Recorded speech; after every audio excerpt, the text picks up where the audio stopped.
বাংলাদেশের সর্বশেষ গুরুত্বপূর্ণ আপডেট সংবাদে আপনাকে স্বাগত। শুরুতেই সংবাদ শিরোনাম, পরে বিস্তারিত। শুরুতেই জানাবো, সরকারি কর্মকর্তাদের যে বার্তা দিলেন উপদেষ্টা আসিফ। যুব ক্রীড়া এবং স্থানীয় সরকার, পল্লী উন্নয়ন ও সমবায় উপদেষ্টা আসিফ মাহমুদ সজীব ভুঁইয়া বলেছেন, আমলাতন্ত্র জনগণের সঙ্গে দূরত্ব বজায় রেখে চলত। জনগণের সেবক হিসেবে নিয়োগ পেয়েছেন সরকারি কর্মকর্তারা, তারা যেন জনগণের পাশে থেকে কাঙ্ক্ষিত সেবা দেন। এরপর জানাবো, সেন্ট মার্টিন দ্বীপকে ভয়াবহ পরিস্থিতির দিকে ঠেলে দেওয়া হচ্ছে। সেন্ট মার্টিন নারকেল চিঞ্জিরা দ্বীপ নিয়ে পরিবেশ উপদেষ্টা সৈয়দা রিজওয়ানা বিদেশি পরামর্শে চলছেন, কিন্তু দেশের মানুষের পরামর্শ এবং দাবি দাওয়াকে পাত্তা দিচ্ছেন না। বিদেশি জার্নালের পরামর্শে তিনি নিজ দেশের পর্যটন শিল্প ও দ্বীপবাসীকে একটা মারাত্মক ভয়াবহ পরিস্থিতির দিকে ঠেলে দিচ্ছেন বলে অভিযোগ করেছে স্টুডেন্ট ফর সভারেন্টির ঢাকা বিশ্ববিদ্যালয়ের শিক্ষার্থীরা। এদিকে সরকারি সিদ্ধান্ত নেবে সেনাবাহিনী কতদিন মাঠে থাকবে। সেনাবাহিনী মোতায়েন করা হয়েছে সরকারের সিদ্ধান্তে, সুতরাং সরকারি সিদ্ধান্ত নেবে সেনাবাহিনী কতদিন মাঠে থাকা প্রয়োজন। সেনাবাহিনী ততদিনই আইনশৃঙ্খলা রক্ষায় মাঠে থাকবে যতদিন সরকার চাইবে। এদিকে নৌকায় ভ্রমণ শেষে তিনি এখন ধানের শীষে। বলছিলাম এক নেতার কথা, যিনি আওয়ামী লীগের নেতা থাকাকালীন বলেছিলেন, আওয়ামী লীগে ভোট না দিলে কবর দিতে দেওয়া হবে না। এবার তিনি বিএনপির বড় নেতা সাজার চেষ্টা করছেন। এদিকে খালেদা জিয়া এবং তারেক রহমানের বিরুদ্ধে আইসিটি মামলা বাতিল। বিএনপির চেয়ারপারসন খালেদা জিয়া ও তারেক রহমানের বিরুদ্ধে তথ্য যোগাযোগ প্রযুক্তি আইনে করা মামলা বাতিল করেছে হাইকোর্ট। এবং সর্বশেষ জানাবো, প্রথমবারের মতো ইসরায়েলি প্রধান বিমান ঘাঁটিতে হামলা চালালো হিজবুল্লাহ যোদ্ধারা। হিজবুল্লাহ প্রথমবারের মতো ইসরায়েলি বিমান বাহিনীর একটি প্রধান ঘাঁটিতে ব্যাপকভাবে রকেট হামলা চালিয়েছে। আজ আক্রমণটি ইসরায়েলি বাহিনীর অপরাধমূলক কর্মকাণ্ডের প্রতিশোধ হিসেবে চালানো হয়েছে বলে জানিয়েছে লেবাননের সশস্ত্র গোষ্ঠী হিজবুল্লাহ যোদ্ধারা। প্রিয় দর্শক, এতক্ষণ শুনছিলেন সংবাদ শিরোনাম, এবারে বিস্তারিত। তবে তার আগে বন্ধুরা, অনুরোধ থাকবে এই সংবাদটিতে একটি লাইক দিন। এই চ্যানেলে আপনি নতুন হয়ে থাকলে আমাদের সংবাদটি দেখতে দেখতে চ্যানেলটি সাবস্ক্রাইব করে রাখুন। কমেন্ট করে বন্ধুরা আপনার মূল্যবান মতামত জানিয়ে দিন আপনি বিশ্বের কোন দেশ থেকে বা বাংলাদেশের কোন স্থান থেকে আমাদের সংবাদটি দেখছেন এবং শুনছেন। এবারে বিস্তারিত। সরকারি কর্মকর্তাদের যে বার্তা দিলেন উপদেষ্টা আসিফ। যুব ক্রীড়া এবং স্থানীয় সরকার, পল্লী উন্নয়ন সমবায় উপদেষ্টা আসিফ মাহমুদ সজীব ভুঁইয়া বলেছেন, আমলাতন্ত্র জনগণের সঙ্গে দূরত্ব বজায় রেখে চলত। জনগণের সেবক হিসেবে নিয়োগ পেয়েছেন সরকারি কর্মকর্তারা, তারা যেন জনগণের পাশে থেকে কাঙ্ক্ষিত সেবা দেন। উপদেষ্টা বলেন, কোনো প্রভুত্বমূলক জায়গা না, বরং দূরত্ব যাকে কমিয়ে আনেন মাঠ পর্যায়ের সব কর্মকর্তারা। এজন্য আমরা কাজ করছি। কেউ বলতে না পারে যে কার্যালয়ে সরকারি কর্মকর্তাদের পাওয়া যায় না। বুধবার 13 নভেম্বর বিকেলে টাঙ্গাইলের সন্তোষে 17 নভেম্বর মাওলানা আব্দুল হামিদ খান ভাসানীর 48তম মৃত্যুবার্ষিকী উপলক্ষে আয়োজিত আলোচনা সভার আগে সাংবাদিকদের এসব কথা বলেন উপদেষ্টা। তিনি আরো বলেন, বাংলাদেশে যে কয়টি স্টেডিয়াম রয়েছে এর সবকটি প্রায় অকেজো হয়েছে। আমরা এসব স্টেডিয়াম সংস্কারের উদ্যোগ নিয়েছি। ইতিমধ্যে বিসিবি থেকে তালিকা নেওয়া হয়েছে। আসিফ মাহমুদ আরো বলেন, এই অঞ্চলে যে লড়াই হয়েছে, এই লড়াইয়ের পথ মাওলানা আব্দুল হামিদ খান ভাসানী দেখিয়ে গিয়েছেন। 2024-এ এত রক্তের পরও আমরা মাওলানা ভাসানীর ভাষায় বলতে চাই, আমাদের সংগ্রাম শেষ হয় নাই। এ সময় উপদেষ্টা মাহফুজ আলম, মাওলানা ভাসানী বিজ্ঞান ও প্রযুক্তি বিশ্ববিদ্যালয়ের ভিসি আনারুল আজিম আকন্দ, কবি প্রামন্দিক এবং রাজনৈতিক ভাষ্যকার ফরহাদ মাজহার, ভাসানী ফাউন্ডেশনের মহাসচিব মাহমুদুল হক শানু প্রমুখ উপস্থিত ছিলেন। সেন্ট মার্টিন দ্বীপকে ভয়াবহ পরিস্থিতির দিকে ঠেলে দেওয়া হচ্ছে।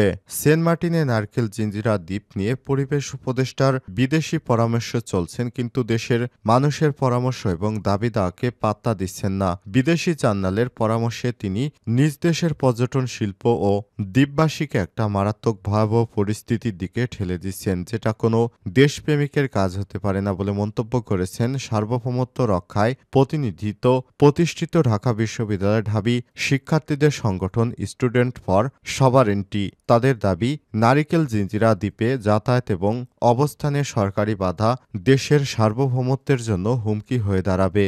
বুধবার ১৩ নভেম্বর দুপুর ১২টার দিকে রাজধানীতে ইকোনমিক রিপোর্টার্স ফোরামে আয়োজিত এক সংবাদ সম্মেলনে স্টুডেন্ট ফর সভারেন্টির সদস্যরা এসব মন্তব্য করেছেন। তারা পরিবেশ উপদেষ্টাকে বাস্তবসম্মত এবং দেশ ও জনগণের পাশে হয়ে কথা বলার আহ্বান জানান। স্টুডেন্ট ফর সভারেন্টির আহ্বায়ক ঢাবি শিক্ষার্থী মোহাম্মদ জিয়াউল হকের সভাপতিত্বে উপস্থিত ছিলেন সংগঠনটির যুগ্ম আহ্বায়ক ঢাবি শিক্ষার্থী মোহাম্মদ মহিউদ্দিন রাহাত, যুগ্ম আহ্বায়ক ঢাবি শিক্ষার্থী ইয়াকুব মজুমদার, সদস্য ইউনিভার্সিটি অব লন্ডনের শিক্ষার্থী সঙ্গীতা শারমিন, সদস্য ঢাবি শিক্ষার্থী রাফসানা সাইদুল প্রমুখ। মোহাম্মদ জিয়াউল হক সংবাদ সম্মেলনে বলেন, বিদেশি জার্নালে রেফারেন্স টেনে পরিবেশ উপদেষ্টা বলছেন পর্যটকেরা কোরাল তুলে নিয়ে যাচ্ছে, তাই ২০৪৫ সালের মধ্যে নাকি সকল কোরাল ক্ষয় হয়ে সেন্ট মার্টিন দ্বীপ, নারকেল জিঞ্জিরা দ্বীপ ডুবে যাবে। পরিবেশ উপদেষ্টার এই কথা সম্পূর্ণ অবাস্তব এবং অবৈজ্ঞানিক। উপদেষ্টা কখনো দ্বীপে গিয়েছেন কিনা অথবা গিয়ে কখনো এসবের সত্যতা জানার চেষ্টা করেছেন কিনা আমরা তা জানি না, তবে গিয়ে থাকলে এমন অবাস্তব কথা তিনি বলতে পারতেন না। এ সময় তিনি বলেন, বাস্তবতা হচ্ছে দ্বীপের কোরালগুলো অনেক বড়, অনেক ওজন, অনেক ধারালো এবং পানির অনেক নিচে থাকে, যেগুলো মানুষের পক্ষে তুলে আনা সম্ভব নয়। কোরাল নিয়ে আসা তো দূরের কথা, জীবন্ত কোরালে হাত দিলেই হাত কেটে যাবে। তাই কথিত বিদেশি জার্নাল কিংবা পরিবেশবাদীদের কোরাল নিয়ে যার ব্যাপারে যে বক্তব্য সেটি অসত্য ও মিথ্যা প্রচারণামূলক। মূলত প্রাকৃতিক কারণে কিছু কোরাল মারা যায়, আবার নতুন কোরাল জন্মায়। পর্যটকদের কেউ কেউ এসে সাগরে ভেসে ওঠা সেই মৃত কোরাল অনেক সময় নিয়ে আসেন, যেটাতে দ্বীপ কিংবা পরিবেশের ক্ষতি হয় না, বরং উপকার হয়। সাগর পরিচ্ছন্ন থাকে, তারপরও সেসব মৃত কোরাল আনার ব্যাপারে যদি নিষেধাজ্ঞা থাকে সেটা সরকারিভাবে বাস্তবায়ন করলে সমাধান হয়ে যায়। কিন্তু মিথ্যা অজুহাতে দ্বীপে যায় এবং অবস্থানের উপর নিষেধাজ্ঞা দেওয়ার রহস্য জনগণ জানতে চায়। সরকারি সিদ্ধান্ত নেবে সেনাবাহিনী কতদিন মাঠে থাকবে।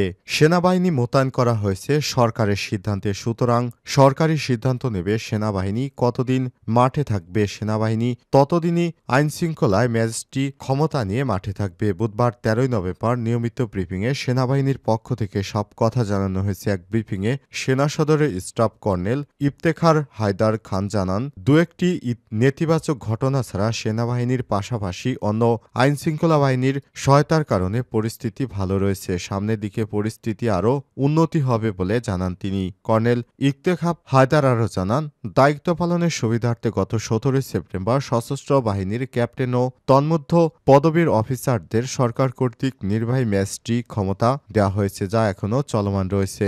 ম্যাজিস্ট্রি ক্ষমতা যাতে সুষ্ঠুভাবে এবং নিয়মতান্ত্রিকভাবে প্রয়োগ হয় তার জন্য সেনাবাহিনীর সব পর্যায়ের উদ্যোগ নেওয়া হয়েছে। তাই বিশেষ ক্ষমতার কার্যকরী প্রয়োগের কারণে ইতিমধ্যেই বেশ কিছু সংকটপূর্ণ পরিস্থিতি, যেমন চিহ্নিত অপরাধীদের গ্রেপ্তার, শিল্পাঞ্চলে শৃঙ্খলা, রাস্তা অবরোধ ইত্যাদি নিয়ন্ত্রণ সহ সার্বিক আইনশৃঙ্খলা পরিস্থিতির উন্নতি হয়েছে। সংবাদ সম্মেলনে জানানো হয়েছে, সেনাবাহিনী প্রধানের দিক নির্দেশনাকে অনুসরণ করে এই মুহূর্তে দেশের ৬২টি জেলায় সেনা সদস্যরা আইনশৃঙ্খলা রক্ষায় অন্তর্বর্তীকালীন সরকারের সংশ্লিষ্ট মন্ত্রণালয়সমূহ এবং আইনশৃঙ্খলা রক্ষাকারী বাহিনী, স্থানীয় প্রশাসন, বিভিন্ন সংস্থা, গণমাধ্যম এবং স্থানীয় জনগণের সঙ্গে সম্পৃক্ত হয়ে সমন্বিত প্রচেষ্টার মাধ্যমে সার্বক্ষণিক সক্রিয়ভাবে দায়িত্ব পালন করছে। সামনের দিনগুলোতে এই সমন্বয় এবং পারস্পরিক সহযোগিতা আরও বৃদ্ধি করে কর্মধারা অব্যাহত রাখতে সেনাবাহিনী অঙ্গীকারাবদ্ধ। দেশের সার্বিক আইনশৃঙ্খলা পরিস্থিতি গত কয়েক মাসের তুলনায় স্থিতিশীল অবস্থায় এসেছে। সময় লুট হওয়া অস্ত্র উদ্ধার, আসামি আটক, শিল্প বিশৃঙ্খলা নিয়ন্ত্রণে সেনাবাহিনীর সফলতার পরিসংখ্যান তুলে ধরেন তিনি। সাংবাদিকদের এক প্রশ্নের জবাবে তিনি জানান, দেশের সার্বভৌমত্ব রক্ষায় নিরলসভাবে কাজ করবে সেনাবাহিনী। আইনশৃঙ্খলা পরিস্থিতির উন্নয়নে সরকারের অন্য বাহিনীর সহায়তায় প্রশংসা করেছেন তিনি। সংবাদ সম্মেলনে বলা হয়, দেশব্যাপী চলমান অভিযানে ৬,০০০-এর বেশি অবৈধ অস্ত্র ও প্রায় ২ লক্ষ রাউন্ড গোলাবারুদ উদ্ধার করেছে বাংলাদেশ সেনাবাহিনী। সব অবৈধ অস্ত্র গোলাবারুদের সঙ্গে সম্পৃক্ত ২৫০০-এর অধিক ব্যক্তিকেও গ্রেপ্তার করা হয়েছে। নৌকায় ভ্রমণ শেষে তিনি এখন ধানের শীষে। ২০২১ সালের ২ নভেম্বর নৌকায় ভোট না দিলে কবর দিতে দেব না শীর্ষক শিরোনামে দৈনিক যুগান্তরে প্রকাশিত একটি সংবাদ সারা দেশে আলোচনার জন্ম দেয়। সেই সময় নিজের নির্বাচনী প্রচারণার অফিস উদ্বোধন করতে এমন দাম্ভিক উক্তি করেন নৌকা প্রতীক নিয়ে কক্সবাজারের উখিয়ায় হলদিয়া পালং ইউপি নির্বাচনে প্রতিদ্বন্দ্বিতা করা সাবেক চেয়ারম্যান অধ্যক্ষ শাহ আলম। আলোচিত ব্যক্তিটি সংবাদ প্রকাশের দিন নিয়মিত প্রেস ব্রিফিংয়ের প্রতিবাদ জানিয়েছিলেন বিএনপির যুগ্ম মহাসচিব রুহুল কবির রিজভী। ওই প্রচারণা সভায় উপস্থিত ছিলেন কোটবাজার দোকান মালিক ব্যবসায়ী সমিতির তৎকালীন সভাপতি আবু বকর সিদ্দিক। যুগান্তরের প্রতিনিধিকে দেয়া বক্তব্যে তিনি বলেছিলেন, গ্রামে যারা নৌকার বিরুদ্ধে ভোট করছেন তারা মারা গেলে তাদের কবর দিতে দেবেন না বলে অধ্যক্ষ মোহাম্মদ শাহ আলম হুঁশিয়ারি করেছেন। গত ৫ আগস্ট শেখ হাসিনা পালিয়ে যাওয়ার পর এবার তিনি ধানের শীষে এসে গা বাঁচানোর চেষ্টা করছেন। অথচ নৌকার পক্ষে নির্বাচনে মুখ্য ভূমিকা রাখার পাশাপাশি ২০১৬ থেকে ২০২১ সাল মেয়াদে অধ্যক্ষ শাহ আলম চেয়ারম্যান থাকাকালীন তার আত্মীয় পরিচয় আধিপত্য দেখানো সহ অবৈধ পন্থায় উপার্জন করেছেন তিনি। উপজেলা বিএনপির নাম প্রকাশ না করার সত্ত্বে এক প্রভাবশালী নেতা বলেন, রাজপথে আমরা দীর্ঘ ১৭ বছর সংগ্রাম করেছি, আর আবু সিদ্দিকের মতো সুবিধাবাদীরা এখন বিএনপির বড় নেতা হওয়ার চেষ্টা করছে। তিনি আওয়ামী লীগের মধু খেয়েছেন, এখন সুসময়ের কোকিল হয়ে আবার উড়ে এসে জুড়ে বসেছেন।